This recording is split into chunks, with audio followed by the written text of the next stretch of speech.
عزیز طلباء، السلام علیکم ورحمۃ اللہ تعالی وبرکاتہ۔ بسم اللہ الرحمن الرحیم۔ اللہم صلی علی سیدنا و مولانا محمد کما تحب و ترضی بان تصلی علیہ۔ عزیز طلباء، اس سے پہلے ہم نے اسم کی تعریف اور اس کی کچھ علامتوں کو بیان کیا تھا۔ آج بقیہ علامتوں کو ہم پیش کریں گے، اس امید پر کہ آپ عبارت، ترجمہ اور تشریح کو بغور سماعت کریں گے۔ مصنف فرماتے ہیں، اسم کی 5ویں علامت کے متعلق الاسناد الیہ، اسناد الیہ کا ہونا۔ اب اسناد الیہ کی تعریف بیان کرتے ہیں، وَهُوَ أَن يُسْنَدَ إِلَيْهِ مَا تَتِمُّ بِهِ الْفَائِدَةُ۔ اسناد الیہ وہ ہے جس کی طرف کسی ایسی چیز کی اسناد کی جائے جس سے فائدہ تام ہو، یعنی جس سے سننے والے کو، مخاطب کو پورا فائدہ حاصل ہو۔ نہ جیسے ذهب المسافر و محمد رسول۔ ذهب المسافر، مسافر گیا یا گیا مسافر، دونوں طرح آپ ترجمہ کر سکتے ہیں۔ و محمد رسول صلی اللہ تعالی علیہ وسلم، اور محمد رسول ہیں صلی اللہ تعالی علیہ وسلم۔ یہاں پر مصنف نے 2 مثالیں بیان فرمائی ہیں۔ پہلی مثال ذهب المسافر، دوسری مثال محمد رسول۔ پہلی مثال ذهب المسافر، یہ جملہ فعلیہ کی مثال ہے، کیونکہ جملہ فعلیہ اسے کہتے ہیں کہ جس کا پہلا جز فعل ہو۔ دوسری مثال محمد رسول، یہ جملہ اسمیہ ہے، کیونکہ اسم رسالت، کلمہ رسالت، لفظ محمد جو ہے وہ اسم ہے۔ تو جملہ اسمیہ کا مطلب یہ ہوا کہ جس کی شروعات، جس کا پہلا جز اسم ہو، اسے جملہ اسمیہ کہا جاتا ہے۔ یہاں پر بتانا آپ کو یہ ہے کہ ذهب المسافر میں اگر کوئی شخص صرف مسافر بولے، اگر صرف مسافر کا لفظ کہا جائے تو اس سے سننے والے کو، مخاطب کو پورا فائدہ حاصل نہیں ہوگا، فائدہ تام حاصل نہ ہوگا۔ لیکن جب مسافر کی طرف ذهب یعنی جانے کی نسبت کر دی گئی، اسناد کر دی گئی، تو سننے والے کو، مخاطب کو پورا فائدہ حاصل ہو گیا، پورا فائدہ مل گیا۔ تو ذهب یہاں پر مسند ہے اور المسافر مسند الیہ ہے۔ ومحمد رسول، اسم رسالت مسند الیہ ہے اور رسول مسند ہے، کیونکہ جملہ اسمیہ میں جو مبتدا ہوتا ہے وہی مسند الیہ ہوتا ہے۔ لہذا اس سے معلوم ہوا کہ کلمہ رسالت، اسم رسالت جو ہے یہ مسند الیہ ہے اور رسول مسند ہے۔ اب یہاں سے مصنف مسند الیہ کی صورتوں کو اور اس کی شکلوں کو بیان کر رہے ہیں کہ مسند الیہ کن کن شکلوں میں آتا ہے، کن کن صورتوں میں آتا ہے۔ فرماتے ہیں والمسند الیہ قد یقع فاعلا، مسند الیہ کبھی کبھی فاعل واقع ہوتا ہے، جیسے ضحک حسن، حسن ہنسا۔ تو اس مثال میں ضحکہ مسند ہے اور حسن یہ مسند الیہ ہے۔ او نائب فاعل، اور کبھی کبھی مسند الیہ نائب فاعل بھی ہوتا ہے، یعنی نائب فاعل کی شکل اور صورت میں بھی آتا ہے، جیسے سجن اللص۔ اب سجن اللص میں سجنا فعل ماضی مجہول ہے اور اللص اس کا نائب فاعل ہے۔ فاعل یہاں پر نہیں ہے، کیونکہ نائب فاعل کے بعد، فعل مجہول کے بعد نائب فاعل آتا ہے، فاعل نہیں آتا، فاعل ہی کی جگہ پر نائب فاعل کو بیان کیا جاتا، رکھ دیا جاتا ہے۔ تو سجن اللص، اللص یہاں پر نائب فاعل ہے اور یہی مسند الیہ واقع ہے، اور سجن مسند ہے۔ او مبتدا نحو المسافۃ بعیدۃ، اور کبھی کبھی مسند الیہ مبتدا واقع ہوتا ہے، یعنی کبھی کبھی مسند الیہ مبتدا کی شکل و صورت میں ہوتا ہے، جیسے المسافت بعیدۃ، مسافت دور ہے. تو اب یہاں پر آپ دیکھیں کہ المسافت کا جو لفظ ہے وہ مبتدا ہے اور مسند الیہ ہے، کیونکہ مسافت کی طرف بعید اور دور ہونے کی نسبت کی جا رہی ہے. اور اسما لفعل ناقص، یا کبھی کبھی فعل ناقص کا اسم ہوتا ہے.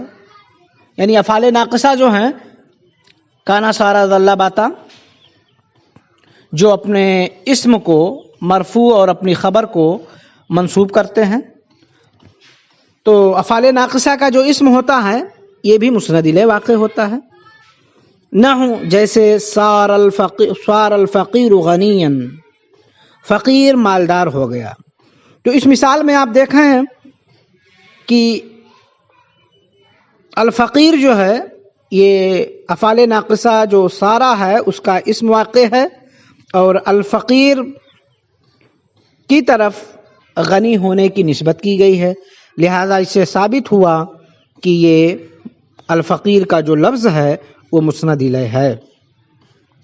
اور اسما لاحد الحروف المشبہۃ بالفعل، یا حروف مشبہ بالفعل میں حروف مشبہ بالفعل کا اسم ہو، یعنی حروف مشبہ بالفعل کا جو اسم ہوتا ہے وہ بھی مسند الیہ کی شکل میں آتا ہے. جیسے ان اللہ علیم حکیم، بے شک اللہ تعالی جاننے اور حکمت والا ہے، جاننے والا اور حکمت والا ہے. تو اب یہاں پر آپ دیکھیں کہ کلمہ جلالت لفظ اللہ کی جانب علیم اور حکیم کی نسبت کی گئی ہے، علم و حکمت کی نسبت کی گئی ہے.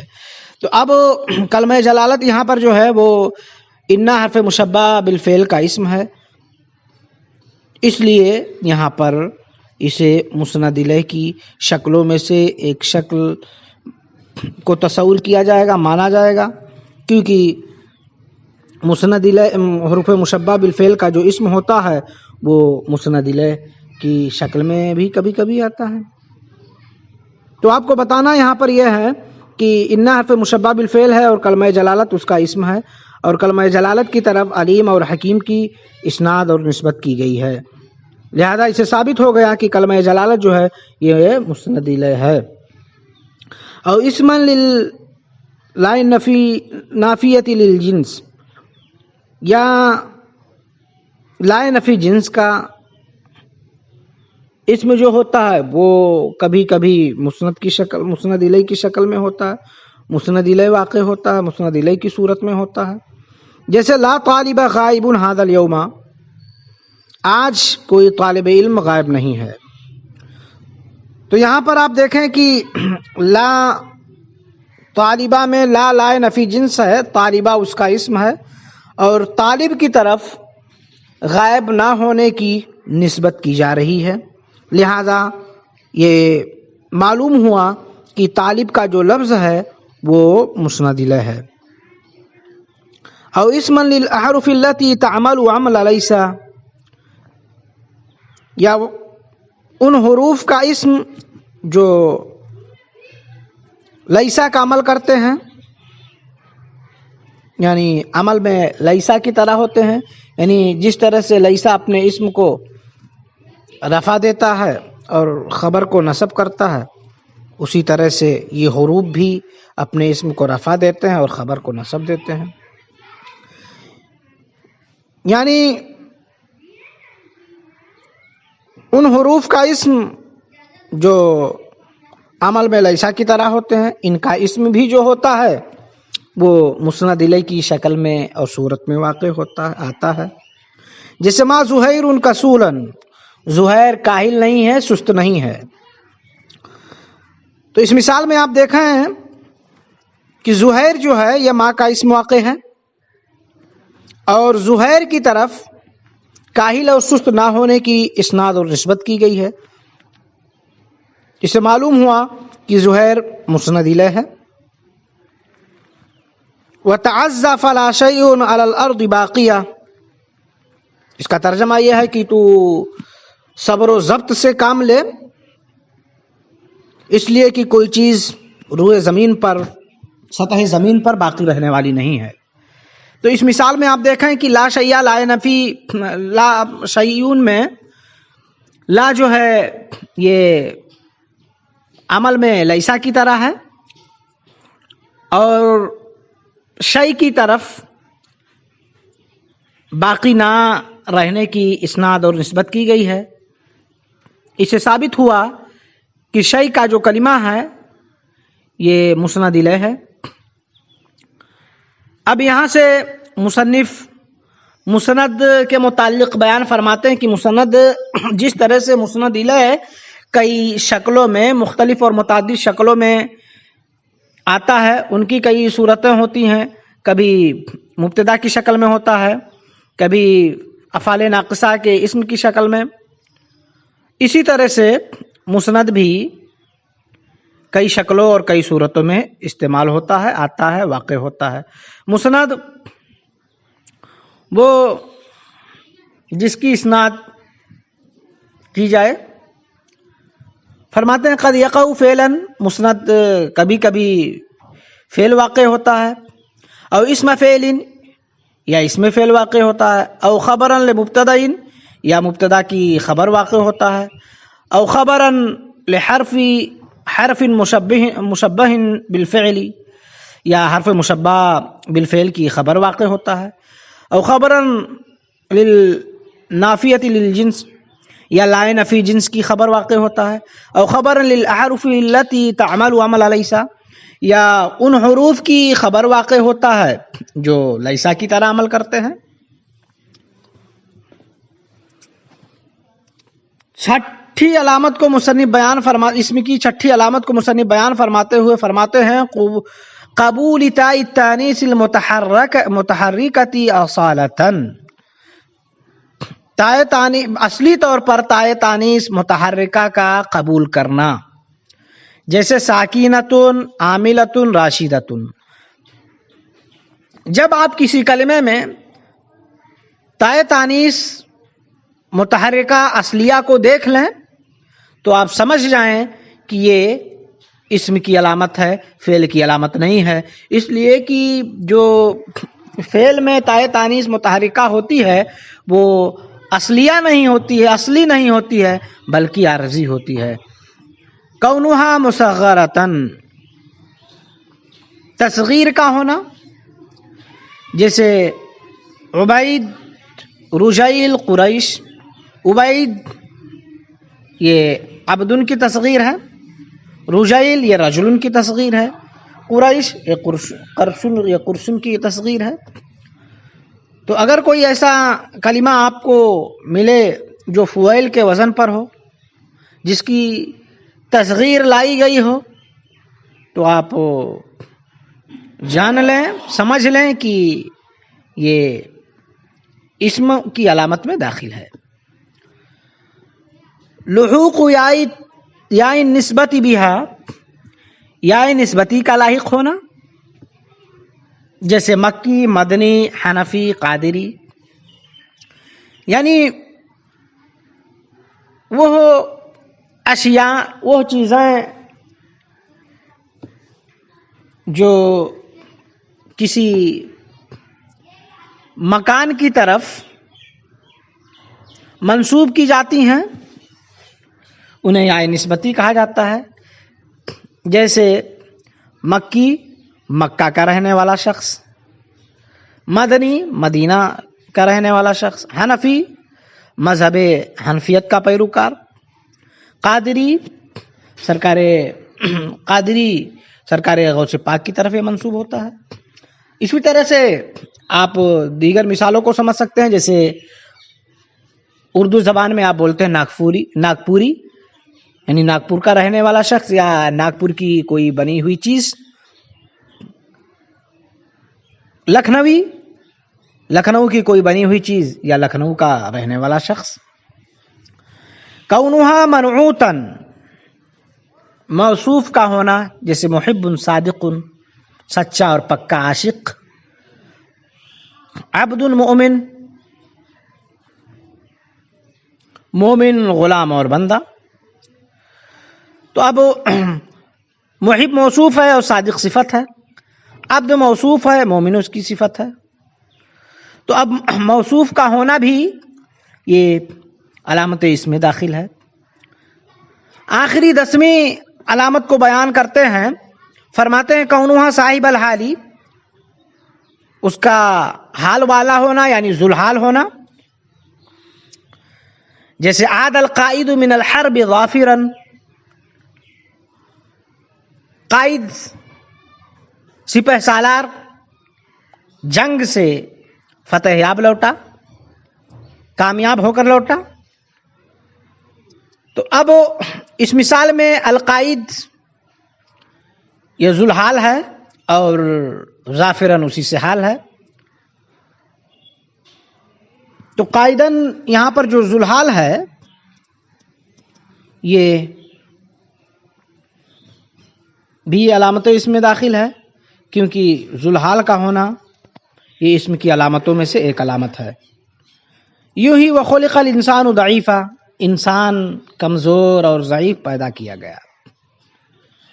الانسان ذوالحال ہے اور ضعیفاً اسی سے حال ہے. تو اب الانسان ذوالحال ہونے کی بنیاد پر یہ اسم ہوگا، علامت اسم میں داخل ہوگا. یہاں سے مصنف اسم کو اسم کہنے کی وجہ بتا رہے ہیں کہ آخر اسم کو اسم کہنے کی وجہ کیا ہے، کیوں کہا جاتا ہے اسے اسم. تو یہاں پر دو گروپ اور دو گروہ ہے. پہلا گروہ کوفیوں کا ہے اور دوسرا گروہ بصریوں کا ہے. کوفیوں کا کہنا یہ ہے کہ یہ جو ہے یعنی اسم یہ سمو بمعنی علو سے، بلندی اور شرف سے اخذ کیا گیا ہے، بنایا گیا ہے، اور یہ اپنے دونوں قسموں پر یعنی اسم اور فعل پر شرف رکھتا ہے، بلند ہے، اس لیے اسے اسم کہا جاتا ہے. کیونکہ محض اسم سے کلام مرکب ہو جاتا ہے، لیکن فعل اور حرف سے کلام مرکب نہیں ہوتا ہے. صرف حرف اور فعل اور حرف سے کلام مرکب نہیں ہوتا ہے، جبکہ صرف اسم سے کلام مرکب ہو جاتا ہے. یہ کوفیوں کا مذہب ہے، یہ بصریوں کا مذہب ہے اور یہی مختار ہے. اور کوفیوں کا مذہب یہ ہے کہ وہ وسمون سے ماخوذ ہے علامت کے معنی میں، اس لیے اسے اسم کہا جاتا ہے. جیسے کہ زید یہ اپنے مسمى یعنی ذات زید کے لیے ایک علامت اور نشانی ہے، اس لیے اسے اسم کہا جاتا ہے. ترجمہ آپ دیکھ لیں. وجہ تسمیتہ، وجہ تسمیہ یہ ہے ہوا ماخوذ من السمو بمعنی العلو، وہ اخذ کیا گیا ہے، وہ ماخوذ ہے سمو سے بمعنی بلندی. ویسمى اسما، اور اس کا نام اسم رکھا جاتا ہے لسموہ علی قسمیہ واخویہ، اس کے اپنے دونوں قسموں اور اپنے دونوں قسموں پر بلند ہونے کی وجہ سے. کیونکہ وہ اپنے قسموں یعنی فعل اور حرف پر بلند ہوتا ہے، اس لیے اسے اسم کہا جاتا ہے. لأنہ یترکب منہ وحدہ الکلام، اس لیے کہ صرف اس سے کلام مرکب ہو جاتا ہے. بخلاف اخوئی، برخلاف اس کے ان دو قسموں کے یعنی فعل اور حرف کے، کہ فعل اور حرف سے کلام، صرف فعل اور حرف سے کلام مرکب نہیں ہوتا. اخوئی الفعل والحرف، یعنی فعل اور حرف سے جو ہے کلام مرکب نہیں ہوتا. هذا ما ذهب الیہ البصریون وهو المختار، یہ بصریوں کا مذہب ہے اور یہی پسندیدہ اور مختار ہے. وقال الکوفیون، اور کوفیوں نے کہا ہے هو ماخوذ من الوسم بمعنى العلامہ، اور وہ وسم بمعنى علامت سے ماخوذ ہے، ویسمى اسما، اس لیے اسے اسم کے نام سے موسوم کیا جاتا ہے، اسم کہا جاتا ہے، لأنه علامة على مسماه، کیونکہ وہ اپنے مسمى پر علامت ہوتا ہے، یعنی اپنی ذات پر علامت اور نشانی ہوتا ہے۔ السلام علیکم ورحمۃ اللہ تعالی وبرکاتہ۔